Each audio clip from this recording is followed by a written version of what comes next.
করতে পারবো না। ইয়া রাসূলুল্লাহ, ইয়া হাবিবাল্লাহ, তাড়াতাড়ি পাথর মাইরা আমাকে দুনিয়া থেকে বিদায় করে দেন। ওই মহিলা বারবার কান্না করে, ইয়া রাসূলুল্লাহ, দুনিয়ায় আমি থাকতে পারতেছি না। দুনিয়ার ভিতরে আমাকে নজর মারেন, আমাকে পাথর মারেন, পাথর মাইরা মাইরা আমাকে দুনিয়া থেকে বিদায় করে দেন। রাসূল বললেন, সাহাবীরা বর্ণ খনন করো, বর্ণ পাথর মাইরা মাইরা ওই জাহান্নামী মহিলাকে পাথর মারার মাধ্যমে আল্লাহ রাব্বুল আলামিন এই সাজাটার মাধ্যমে তাকে জান্নাতি মানুষ বানায়া দেয়।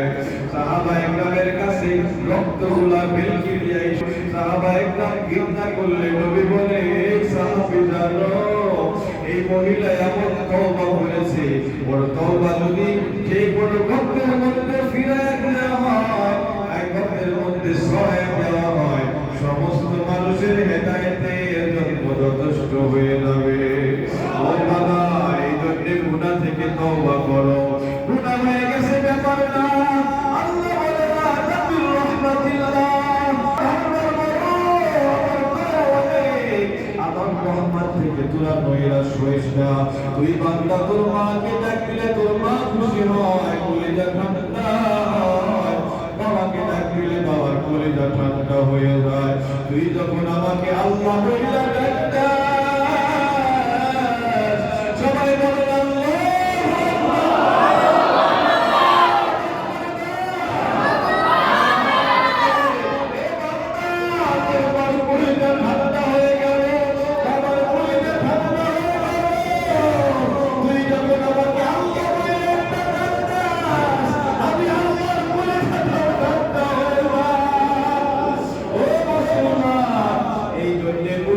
ঘুমাইতে যাব না বাবা, আজকে গুনাহ মাফ দিয়া মাফ করাইয়া ঘুমাইতে যাব বাবা, চোখের পানি দিয়া গুনাহগুলো মাফ কইরা ঘুমাইতে যাব বাবা। না না না বাবা, এমন দয়া মানুষ অন্যায় করলে মানুষটাকে বিচার করার জন্য খুঁজতে থাকে। আমার মালিক এত দয়ালু, আমার মালিক আমাকে বারবার ক্ষমা করছে, আমার বান্দা গুনাহ কইরা ফেলেছে, আমার আল্লাহ তাকে মাফ করার জন্য খুঁজতে থাকে, ডাকতে থাকে। দুনিয়ার মানুষ সাজা দেওয়ার জন্য খুঁজে, অন্যায় করলে আমার মালিক এত দয়ালু, আমার মালিক বান্দাকে মাফ করার জন্য খুঁজতে থাকে। এই মালিককে নারাজ করবো কেমনে বাবা, কেমনে নারাজ করে ঘুমাইবো বলো না। আল্লাহ বলে বানাইছে, আল্লাহ আল্লাহ বলে এই বান্দা তোরে আমি তোর আদর করে বানাইছি, আমি তোরে খুব সুন্দর করে বানাইছি রে বান্দা, এই বান্দা তোর মতো সুন্দর করে আমি কাউকে বানাই, আমি তোর নাকটা বানাইয়া শতবার লাগাইছি, নাকটা সুন্দরভাবে ফিট হইল না, তোর চোখ দুইটা লাগাইয়া আমি শতবার লাগাইছি, আমার বান্দার চোখ দুইটা কি ঠিক আছে নি? এত আদর করে বানানোর পর এ বান্দা তুই ভুইলা গেছিলি, আমারে নাফরমানি করছিলি, জীবনে সাজদা দাস নাই, জীবনে রুকু করস নাই, আজকে মসজিদে গেছস বলে পড়ছে কোরআন হাদিসের কথা শুইনা চক্ষু আনা কান্না দিয়া আমাকে ডাকিয়া কইছো, আল্লাহ ভুল করেছি, আমি আল্লাহ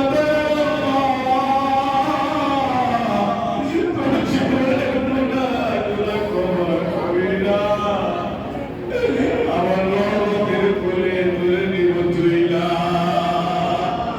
ও বাবা, ওই আল্লাহকে কেমনে নারাজ কইরা ঘুমাইবা বলো? এমন দয়ালু আল্লাহ থাকতে কেমনে গুনাহ নিয়ে ঘুমাইবা বাবা? ও বাবা, এই মালিক থাকতে আমরা গুনাহ নিয়ে ঘুমাইতে যাবো না। জীবনের গুনাহগুলো ক্ষমা চাইয়া ক্ষমা নিয়ে ঘুমাতে যাবো বাবা। ও বাবা, আজকে চক্ষু দুইটা বন্ধ করে দেন, একবারে চক্ষু দুইটা বন্ধ করে নিচের দিকে তাকায়া দেখেন, চোখটা বুঝলেই কিছু দেখা যায় না, চোখটা যখন খোলা ছিল আশপাশে অনেক মানুষ দেখা গেছিল। চোখটা বন্ধ করার সাথে আমার সামনে পিছনে কে আছে কিছুই দেখা যায় না। আহারে এমনি করে একদিন ঘুমের ঘরে যদি চোখটা আর না খুলতে পারি মরণ তো হয়ে যাবে। সকালবেলা সন্তানরা এসে ডাকবে, বাবা তাড়াতাড়ি ঘুম থেকে উঠো বাবা। আপনি দেখতেছেন সন্তান ডাকতেছে, একটু মনোযোগ করে একটু নিজেকে নিয়ে ভাবেন, চিন্তা করে। চোখ দুইটা দিশু বানায় তার গালের চোখিয়া করে পানি পড়ে নাই, দেখেন তো বাবা পানিটা কি পড়ে, দেখেন কেউ না। চোখ দুইটা বন্ধ করলে মনে হয় আমি বড় একা। আপনজন আমার সাথে, আমার স্ত্রী সন্তান পুত্র কেউ আমার সাথে নাই। ও বাবা রাতের বেলায় যখন চোখ দুইটা বন্ধ করব, সকাল যদি না উঠতে পারে সন্তানটা বাবা বাবা বলে চিৎকার করতেছে মনে করে, বাবা তাড়াতাড়ি উঠো, আপনি উঠতে পারতেছেন না। স্ত্রী এসে ডাকে, স্বামী গো, ও স্বামী তাড়াতাড়ি উঠো, আপনি উঠতে পারতেছেন না।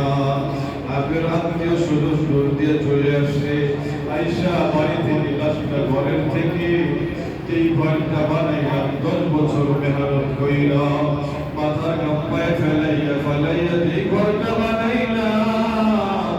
ওই ঘরের ভিতরে আমাদেরকে কেউ জায়গা দেয় না বাবা।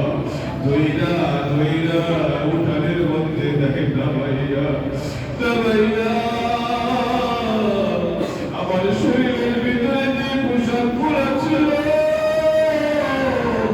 ওই পোশাক পরা আস্তে আস্তে কাইটা কাইটা সবগুলা পোশাক ফালাইছে কইলা। ও বাবা পরনে